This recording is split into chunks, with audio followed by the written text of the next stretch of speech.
منا کی وہ وادی آج بھی اس کہانی کو اور اس یاد کو تازہ کر رہی۔ حضرت خلیل اللہ کے ہاں اولاد نہیں ہے۔ حضرت سارہ کے بعد حضرت ہاجرہ سلام اللہ علیہا سے نکاح فرمایا اور اللہ تعالیٰ نے حضرت ہاجرہ کے بطن سے ایک پیارا بیٹا عطا کیا جس کا نام اسماعیل رکھا۔ لیکن آزمائش یہ آئی، حکم یہ ہوا کہ میرے خلیل اگر مجھ سے محبت کرتے ہو تو اپنے اس بیٹے کو اور اپنی اہلیہ کو وادی غیر ذی زرع میں چھوڑ آؤ، اور اللہ کے حکم کی تعمیل کرتے ہوئے اپنی زوجہ کو اور اپنے نونہال بیٹے کو وہاں چھوڑ آئے۔ پھر 13 سال کی عمر کو جب حضرت اسماعیل پہنچے تو حضرت خلیل اللہ ملنے گئے۔ ایک خواب دیکھا۔ خواب میں کیا منظر تھا کہ میں اپنے بیٹے کو ذبح کر رہا ہوں۔ اللہ اکبر! یہ کوئی آسان کام نہیں تھا، لیکن نبی کا خواب بمنزلہ وحی ہوتا ہے۔ ہمارے خواب شیطانی وسوسے بھی ہوتے ہیں، الجھے ہوئے خیالات کا عکس ادغاث احلام بھی ہوتے ہیں، اور ہمارے کچھ خواب اچھے بھی ہوتے ہیں۔ نبوت کا 46واں حصہ بھی خوابوں کو کہا گیا ہے، اچھے خوابوں کو۔ لیکن نبی کا خواب محض خیر پر مشتمل ہوتا ہے اور شیطان کے وسوسے کا نتیجہ نہیں ہوتا، یہ اللہ کی طرف سے نبی کو القاء کی گئی بات ہوتی ہے۔ اب حضرت ابراہیم علیہ السلام کو خواب یہ آتا ہے کہ میں اپنے بیٹے کو ذبح کر رہا ہوں، 13 سال کا نونہال بیٹا، اور بیٹا بھی وہ جو اللہ سے دعائیں مانگ مانگ کے لیا گیا۔ حکم ہے کہ اس بیٹے کو میری رضا کے لیے ذبح کرو۔ اللہ اکبر! حضرت خلیل اللہ اٹھے، بیدار ہوئے اور اس خواب کی تکمیل کے لیے آمادہ ہو گئے۔ اپنی زوجہ سے کہا، زوجہ محترمہ حضرت ہاجرہ سلام اللہ علیہا سے کہا کہ بیٹے کو تیار کر دو، دوست کی دعوت پہ لے جانا ہے۔ خلیل عربی میں دوست کہتے ہیں، اور اللہ نے حضرت ابراہیم کو خلیل اللہ اپنا دوست قرار دیا، تو کہا دوست کے بلاوے پہ جانا ہے، دوست کی دعوت پہ جانا ہے، تو بیٹے کو تیار کر دو۔ حضرت ہاجرہ شہزادے کو تیار کر دیتی ہیں، مانگ سجاتی ہیں، تیل لگاتی ہیں، خوبصورت کپڑے پہناتی ہیں۔ بیٹا تیار ہوتا ہے اور باپ اپنے بیٹے کو لے کر کے منا کی وادی کی جانب بڑھتا ہے۔ شیطان سمجھا کہ یہ موقع کتنا نازک ہے، اور اگر یہ قربانی ہو گئی تو قیامت تک آنے والے لوگوں کے لیے یہ نمونہ ہوگی، اتنا بڑا ایثار۔ تو حضرت ابراہیم کے پاس پہنچا اور کہا اے خلیل، اے ابراہیم، اللہ کو راضی کرنے کے اور تھوڑے موقع ہیں اور تھوڑے ذریعے ہیں، ضرور بیٹے کو ہی ذبح کر کے اللہ راضی ہوتا ہے؟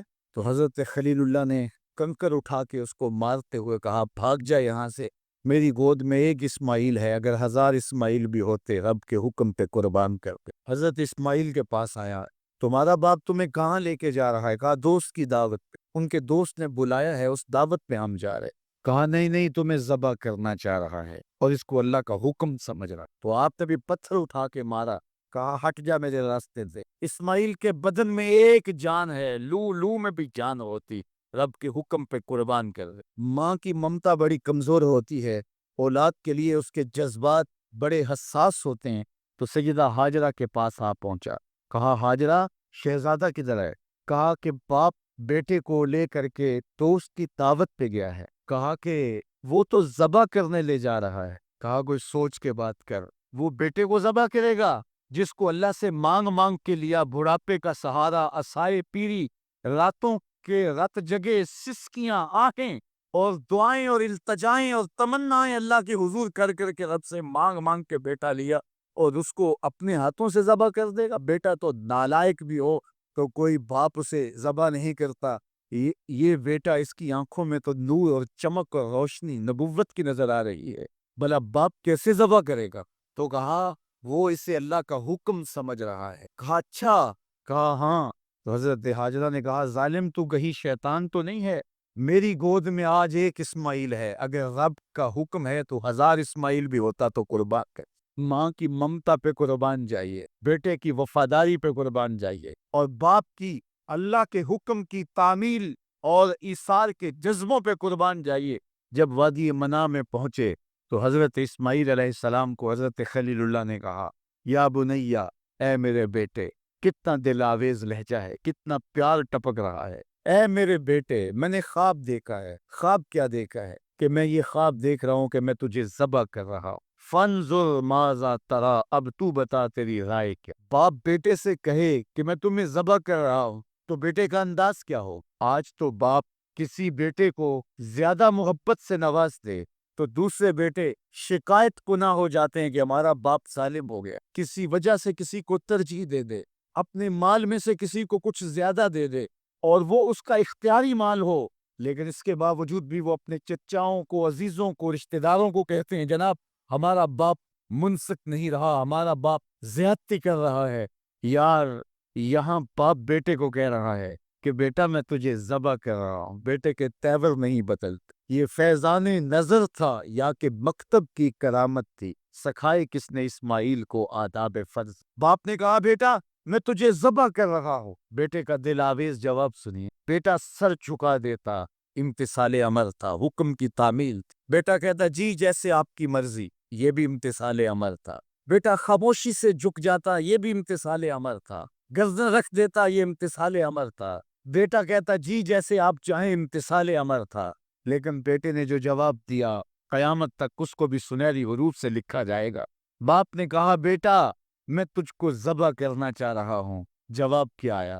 یا اباتے، اے میرے ابو. ذرا دیکھیے باپ کا یہ کہنا کہ میں تمہیں ذبح کر رہا ہوں، اس کے جواب میں تیور نہیں بدلتے، چہرے پر جلال اور غصہ اور عجیب سی کیفیت پیدا نہیں ہوتی کہ میرے باپ آپ کیا بول رہے ہیں. لیکن جب باپ بولا بیٹا میں تجھ کو ذبح کرنا چاہ رہا ہوں، تو فرما بردار بیٹا کیا بولتا؟ یا اباتے، اے میرے باپ. اللہ اکبر. تم تو ذبح کرنا چاہتے ہو. یا ابا تفعل ما تؤمر، ابو ذبح کیا ہے جو کرنا ہے کیجیے. یہ نہیں کہا کہ ذبح کرنا چاہتے ہاں ذبح کر لیجیے. ذبح کا جواب ذبح سے دینا یہ مکمل فرما برداری تھی. باپ کہتا یا ابا، یا بنیا، اے میرے بیٹے میں نے خواب دیکھا میں تجھے ذبح کر رہا ہوں. تو بیٹا کہتا ہاں مجھے ذبح کر لیجیے. یا ابا تذبح، ہاں مجھے ذبح کر لیجیے. لیکن بیٹا یہ نہیں کہتا کہ ذبح کر لیجیے. ذبح کا جواب ذبح میں نہیں کہا، بلکہ جواب 2 قدم آگے بڑھ کے دیا. یا ابا تفعل ما تؤمر، ما میں عموم ہے. ابو ذبح کیا جو بھی کرنا ہے کی. رہی بات میری گردن پہ چھری چلے گی، بدن تو تڑپے گا، لیکن ستاجدونی انشاءاللہ من الصابرین. میرے رب نے چاہا تو صبر کر کے دیکھا. اگر رب کے حکم کی تعویل میں نونہال بیٹے کی گردن پہ چھری رکھنے کا عزم اور اصرار کی یہ کہانی آپ رقم کرنے جا رہے ہیں، تو آپ میرا منظر بھی دیکھیں گے کہ میں تڑپوں گا بھی نہیں. یا ابا تفعل ما تؤمر ستجدنی انشاءاللہ من الصابرین. آپ دیکھیں گے میں صبر کر. فلما اسلم وتلہ للجبین، قرآن بتاتا ہے جب دونوں راضی ہو گئے. کس بات پہ راضی ہو گئے؟ فلاں نمبر کی گاڑی خرید لیں، فلاں بنگلہ خرید لیں، فلاں فیکٹری خرید لیں. باپ اور بیٹے نے یہ طے کیا نہیں، باپ ذبح کرنے پہ راضی ہو گیا اور بیٹا ذبح ہونے پہ راضی. فلما اسلم، ایک تو ہمارا اسلام ہے، یہاں دیکھو ان کا اسلام. الاسلام گردن نہادن. اسلام کا معنی یہ ہے گردن رکھ دینا، اپنی مرضی چھوڑ دینا. فلما اسلم، جب دونوں نے گردنیں رکھ دی، دونوں نے اس جو ہے وہ یہ طے کر لیا، باپ نے ذبح کرنے کا طے کر لیا، بیٹا نے ذبح ہونے کا طے کر لیا. وَتَلَّهُ لِلْجَبِينِ، اور باپ نے بیٹے کو پیشانی کے بل لٹایا. اس پر 2 قول ہیں. تَلَّهُ لِلْجَبِينِ، پیشانی کے بل یوں لٹایا کہ الٹا لٹایا تاکہ پیچھے سے ذبح کریں، بیٹے کا من موہنا چہرہ سامنے نہ ہو، ذبح کرنے میں رکاوٹ نہ بن جائے. کوئی بیٹا معمولی تو نہیں، اس کی پیشانی میں نبوت کے اجالے چمک رہے. تو بیٹے کو لٹا دیا اور الٹا لٹایا. تَلَّهُ لِلْجَبِينِ، پیشانی کے بل لٹایا. لیکن مفسرین کی ایک جماعت نے کہا نہیں، الٹا نہیں لٹایا. تو تَلَّهُ لِلْجَبِينِ کا معنی کیا ہوا؟ جس طرح ہم آپ جانور کو ذبح کرتے ہیں تو اس کی گردن کو خم دے کے پیچھے زمین پہ لگا دیتے ہیں تاکہ اس کی رگیں تن جائیں اور گردن کھل جائے اور چھری پھیرنے میں آسانی ہو اور جلدی سے جو ہے وہ رگیں کٹ جائیں. کہا کہ بیٹے کی ریشم جیسی نازک گردن کو موڑ کے پتھر پر پیشانی کو لگایا. اللہ اکبر. بیٹے کو رسیوں سے باندھا ہوا تھا اور اپنی آنکھوں پہ پٹی باندھی ہوئی تھی، اور یہ بیٹے نے کہا تھا ابو مجھے رسیوں میں جکڑ لے، شدت کی درد ہوگی، کہیں تڑپ نہ جاؤں اور ایسا نہ ہو کہ رب کے حکم کی تعمیل میں آپ کو تاخیر نہ ہو. تو باپ نے اپنے ہاتھوں سے اپنے بیٹے کو جکڑا تھا، لیکن جو ہی چھری پکڑ کے باپ بیٹے کو ذبح کرنے لگا، بیٹے نے آواز دی ابا جان رک جائیے. کیوں بیٹا، پروگرام تبدیل ہو گیا؟ کہا نہیں، یہ میں رسیاں اتار دی. بیٹا کیوں اتاروں، خود تو کہا تھا مجھے رسیوں سے جکڑ لو. ابا جان میری رسیاں اتار دیجئے، کہیں کل کا مورخ یہ نہ لکھے باپ ذبح کرنا چاہتا تھا بیٹا ہونا نہیں چاہتا تھا، باپ نے باندھ کے کیا، کھول دیجئے رسیاں نہیں تڑپوں گا۔ اللہ اکبر، رسیاں کھول دی جاتی ہیں۔ کائنات نے ایسا منظر کبھی دیکھا نہیں تھا، چشم فلک نے ایسا نظارہ کبھی کیا نہیں تھا۔ منا کی وادی ہے، فولاد جیسے پگھلے ہوئے پہاڑ ہیں، آسمان سے فرشتے بھی جھک جھک کے حورے غلمان اور رضوان جنت بھی دیکھ رہے ہیں۔ مالک قیامت آنے والی ہے۔ کہا فرشتوں تم نے کہا تھا انسان کو خلیفہ بنایا جا رہا ہے، یہ تو لڑائی کریں گے، سجدے تو ہم کریں گے، ذرا میرے بندے کی اس انوکھی ادا کو بھی تو دے۔ لاؤ سارے سجدے، اپنے قیام لاؤ، اپنے رکوع اور اپنے سجود لاؤ اور میرے بندے کے اس جذبہ ایثار کے مقابلے میں رکھو۔ اللہ اکبر۔ حضرت خلیل اپنے نونہال بیٹے کو فلما اسلما وتلہ للجبین، قرآن نے منظر نگاری کی ہے کہ جب باپ بیٹا راضی ہو گئے، باپ ذبح کرنے پہ راضی ہو گیا، منا کی وادی ہے، کوئی تیسرا شخص نہیں ہے، پگھلے ہوئے پہاڑ ہیں، آسمان کا منظر ہے، ہاتھوں میں چھری پکڑی ہے، زمین تھرانے لگی، عرش کانپنے لگا، وادی پہ راشا تاری ہے، سورج سے یہ منظر نہیں دیکھا جا رہا، کارکنان قضاء و قدر کی چیخیں نکل رہی ہیں، مالک یہ کیا ہونے جا رہا ہے؟ کہا ذرا میرے بندے کی ادا تو دیکھو۔ پھر ہاتھوں میں چھری پکڑ کے، آنکھوں پہ پٹی بندھی ہے اور نونہال لیٹا ہے اور پیشانی موڑ کر کے، گردن موڑ کر کے پیشانی زمین پہ لگائی اور تنی ہوئی رگوں پر حضرت خلیل اللہ نے جب چھری پکڑ کے چھری کو پوری ہمت کے ساتھ بیٹے کو ذبح کرنے کے لیے جنبش دی۔ چھری تو جنبش کرتی ہے لیکن ایک بال بھی نہیں کٹ۔ چھری کو زمین پہ مارا، زمین میں دنس جاتی ہے۔ لما تقطعی یا سکین، چھری کاٹتی کیوں نہیں؟ تیرا کام تو کاٹنا تھا۔ آواز آئی الخلیل یامرنی والجلیل ینہانی، خلیل کاٹنے کا کہتا ہے، رب جلیل کہتا ہے خبردار ایک بال بھی کاٹا تھا۔ کہا چھری تیرا کام تو کاٹنا تھا، حضرت آگ کا کام بھی تو جلانا تھا، جس نے آگ کو جلانے سے روکا تھا آج اسی کا حکم میرے نام بھی ہے کہ ایک بال بھی نہیں کاٹنا۔ اس سے راستہ اختیار کیا جا سکتا تھا نکلنے کا، میں نے تو چھری چلائی، اب کیا کروں؟ چھری نے کام نہیں کیا، شکر ہوا بیٹا بچ گیا، لیکن نہیں، خلیل سمجھے شاید کوئی دل میں نرمی پیدا ہوئی تو رب نے چھری کو روک دیا، چھری کو پھر پتھر پہ رگڑا تیز اور چھری کی نوک کو نازک گلے پہ رکھ کے پورا وزن ڈال دیا، گلا کٹ گیا، خون بہنے لگا۔ حضرت خلیل خوش ہو گئے، کتنا مشکل کام تھا، بیٹے کو ذبح کرنا، میں کر دیا۔ جلدی سے آنکھوں سے پٹی کھولی تو کہا دیکھا کیا کہ منظر بدلا ہوا، بیٹا سمجھ کے جس سے ذبح کیا تھا وہ بیٹا نہیں تھا، وہ دمبا تھا، اور حضرت اسماعیل پاس کھڑے مسکرا رہے تھے۔ بے ساختہ زبان سے نکلا اللہ اکبر، تو حضرت اسماعیل بولے لا الہ الا اللہ واللہ اکبر۔ پاس کھڑے جبریل جو دمبا لے کے آئے تھے بولے اللہ اکبر وللہ الحمد۔ ادھر سے آواز آئی وَنَادَيْنَاهُ أَن يَا إِبْرَاهِيمُ قَدْ صَدَّقْتَ الرُّؤْيَا إِنَّا كَذَلِكَ نَجْزِي الْمُحْسِنِينَ۔ ادھر سے آواز آئی جس سے پہاڑ کی وادی گونجنے لگی، اے ابراہیم تو نے واقعی خواب پورا کر دکھایا۔ وَنَادَيْنَاهُ، سب مترجمین نے اس کا ترجمہ یہ کیا ہے، واو حالیہ ہے، یہ طلباء جانتے ہیں، اس حال میں ہم نے ندا دی۔ حال کیا تھا کہ دمبا ذبح پڑا ہوا تھا، حضرت اسماعیل مسکرا رہے تھے، جبریل پاس کھڑے تھے۔ جبریل کا پاس کھڑا ہونا اس بات کی دلیل تھی کہ یہ دمبا وہ لے کے آئے ہیں، اور ان کا مسکرانا یہ ساری کہانی بتا رہا تھا۔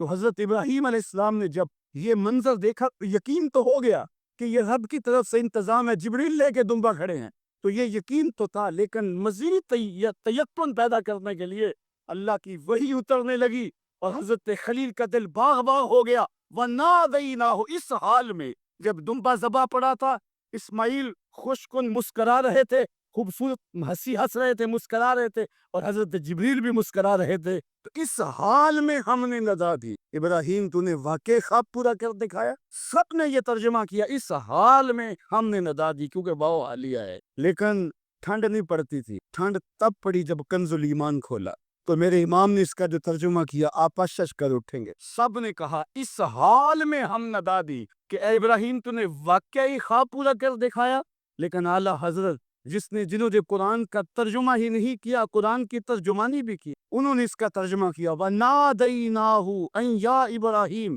اے مخاطب اس موقع کا حال نہ پوچھ جب ہم نے ندا دی، پھر کیا عالم ہوا کہ جب ہم نے آواز دی، یقین تو پہلے ہی پیدا ہو چکا تھا، لیکن جب وادی وحی کے اجالوں سے چمکنے لگی اور ہر سمت وحی کا نور پھیل گیا، پھر کیا حال ہوا حضرت خلیل کا؟ اے مخاطب، پھر اس موقع کا حال نہ پوچھ جب ہم نے ندا دی۔ اے ابراہیم، تو نے واقعی خواب پورا کر دکھایا۔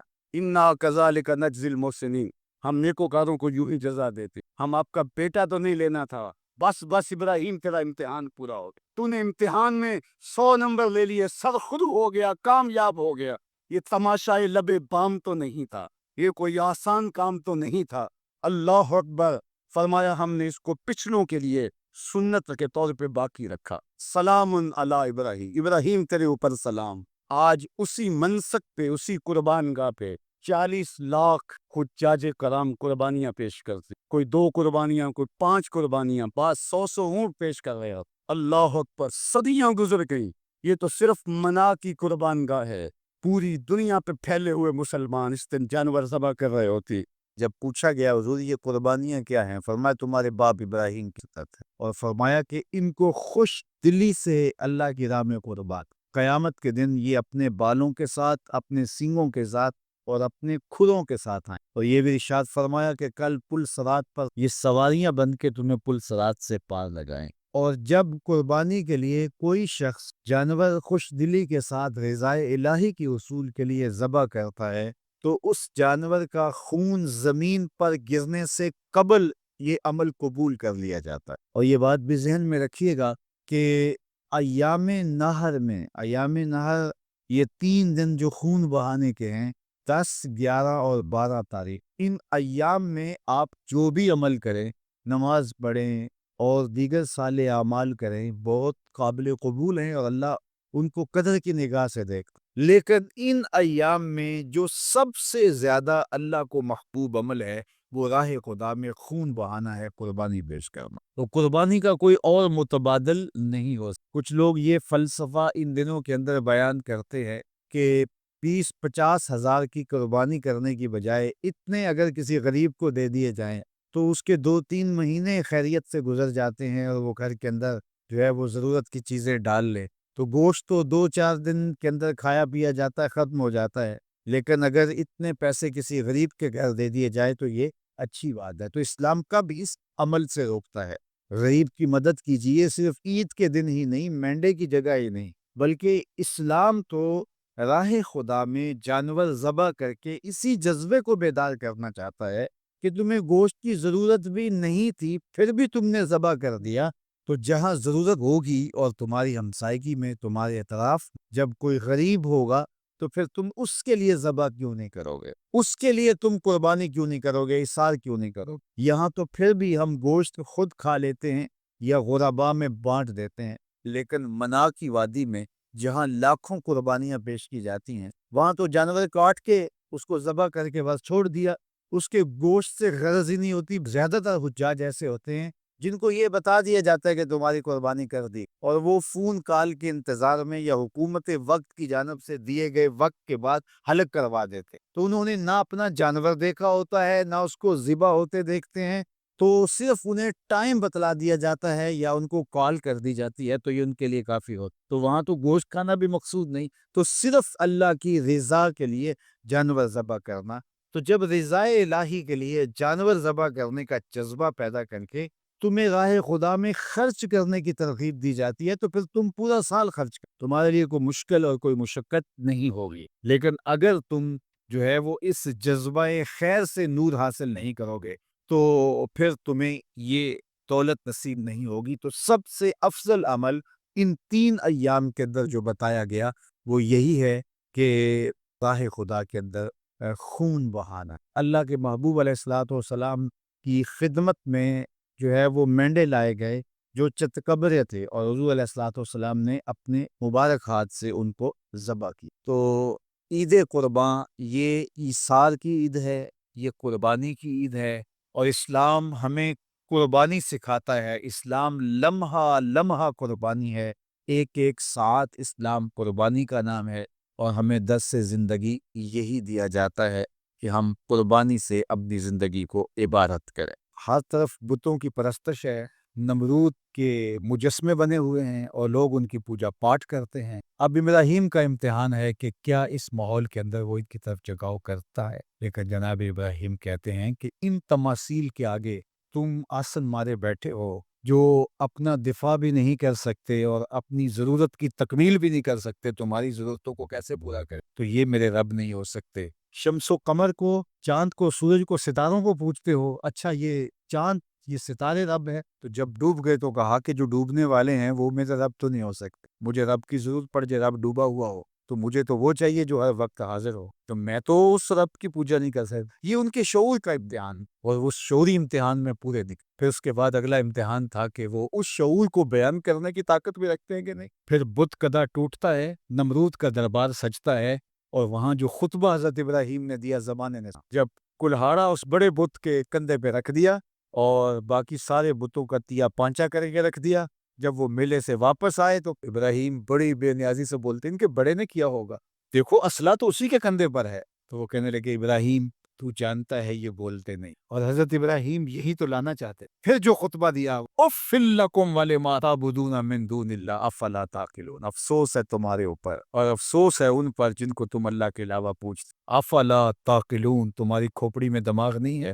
اور پھر اللہ کی توحید کا بیان فرما۔ پھر اس کے بعد جان کا امتحان آیا، تو پھر جلتے ہوئے شعلوں کے اندر جس طرح ہنس کے داخل ہوا پیغمبر، یہ الگ اور نرالی شان تھی۔ نمرود نے سوچا تھا چل کے راکھ ہو گیا ہوگا چخا میں، لیکن 40 دن کے بعد جب آگ بجھتی ہے تو حضرت ابراہیم انگاروں سے چلتے ہوئے یوں باہر آتے ہیں جس طرح پھولوں پر کوئی نازنین چل کے آ رہا۔ پھر 87 سال عمر ہے، اللہ تعالیٰ پھر حضرت ہاجرہ کے بطن سے حضرت اسماعیل کی صورت میں اولاد عطا کرتا ہے۔ اب اتنی بڑھاپے کی عمر میں اولاد نصیب ہو تو انسان کا جی چاہتا ہے سارے کام کاج چھوڑ کے گھر بیٹھ جاؤں اور میں اپنی اولاد کے چہرے کی بلائیں لوں، لیکن حکم ہوتا ہے اپنی زوجہ کو بھی اور اپنے نو مولود بیٹے کو بھی ایسی وادی میں چھوڑاؤ جہاں کوئی سبزہ بھی نہیں ہو۔ اللہ اکبر۔ پھر اسماعیل علیہ السلام کی ایڑیوں کے رگڑنے سے زمزم جاری ہو۔ اب ذرا دیکھیے، ایک ایسا امتحان آتا ہے، اگر کو ہمالیہ پہ بھی ڈال دیا جاتا اس کا پتا بھی پانی۔ فلما بلغ معہ السعی، جب وہ ان کے ساتھ چلنے پھرنے کے قابل ہو۔ ابراہیم علیہ السلام خواب دیکھتے ہیں،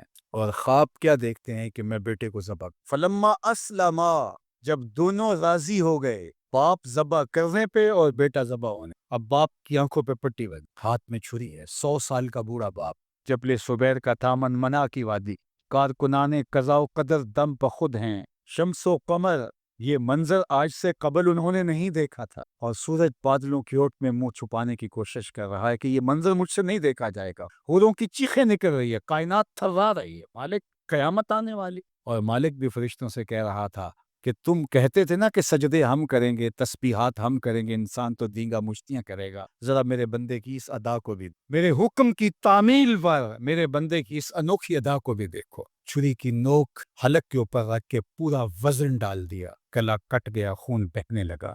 ابراہیم علیہ السلام ایک عجیب کیفیت میں، کیا کیفیت ہو سکتی ہے میرے پاس تو لفظ نہیں ہے، اللہ اکبر۔ جلدی سے جو ہے وہ آنکھوں سے پٹی کھولتے ہیں تو دیکھتے ہیں کہ منظر بدلا ہوا ہے، بیٹا سمجھ کے جس کو ذبح کیا وہ تو دمبا تھا، اور اسماعیل علیہ السلام پاس کھڑے مسکرا رہے ہیں، اور پاس حضرت جبریل امین بھی کھڑے ہیں۔ یہ اس بات کا عملی ثبوت ہے یہ وہ دمبا لے گیا۔ تو بے ساختہ جناب ابراہیم علیہ السلام کی زبان پر جو لفظ آیا وہ یہ تھا، اللہ اکبر، اللہ اکبر۔ تو حضرت اسماعیل بولے لا الہ الا اللہ واللہ اکبر، پاس کھڑے جبریل بولے اللہ اکبر وللہ الحمد۔ اللہ نے کہا اے ابراہیم تمہاری قربانی کی سنت کو بھی قیامت تک جاری رکھیں گے، تمہاری زبانوں سے نکلے ہوئے جملے بھی مرنے نہیں دیں۔ وَنَادَيْنَاهُ أَن يَا إِبْرَاهِيمُ قَدْ صَدَّقْتَ الرُّؤْيَا إِنَّا كَذَلِكَ نَجْزِي الْمُحْسِنِينَ، اس حال میں ہم نے ندا دی ابراہیم تو نے واقعی خواب پورا کر دکھا۔ إِنَّ هَذَا لَهُوَ الْبَلَاءُ الْمُبِينُ، اللہ فرماتا ہے یہ بہت بڑا امتحان تھا، یہ چھوٹا امتحان نہیں تھا۔ اور پھر میرا رب ہو کے کیا کہتا ہے، سلام علی ابراہیم، اے ابراہیم تیرے اوپر سلامتیاں نازل ہو۔ اللہ اکبر۔ پرسوں بھی میں کسی منڈی کے قریب سے گزرا، کہتے ہیں اس علاقے کی سب سے بڑی منڈی ہے، تو ہزاروں جانور ہجوم محبت، اور سڑکوں پر، گلیوں میں، بازاروں میں کوئی یہاں گائے لے کے جا رہا ہے، کوئی بیل، کوئی اونٹ اٹھا کے لے کے جا رہا ہے، تو بے ساختہ میری زبان سے یہی نکلتا ہے سلام علی ابراہیم، ابراہیم تیرے اوپر سلام دو۔ اللہ اکبر۔ اور اس قربان گاہ پر، جس قربان گاہ پر حضرت اسماعیل کو لے کر کے چلے تھے، منا کی وادی میں جبل صبیر کے پاس، وہاں 25 لاکھ حجاج جانور ذبح کریں گے، تو منا کی وادی اس گونج سے منور ہوگی، آواز آ رہی ہوگی، سلام علی ابراہیم، ابراہیم تیرے اوپر سلام۔ ابراہیم علیہ السلام نے چھوٹا کام نہیں کیا، بہت بڑا کام کیا، لیکن میرے رب نے بھی پھر جو اعزاز دیا، جو تکریم دی، عرض کی گئی یا رسول اللہ یہ قربانیاں کیا ہیں؟ فرمایا تمہارے باپ ابراہیم کی سنت ہے۔ قیامت تک وہ نقشہ ہماری آنکھوں کے سامنے رہے گا، اور لوگ اپنے قیمتی متاع کو اس طرح قربان کرتے۔ ہمارے ایک بزرگ فرمایا کرتے تھے کہ ہر بندے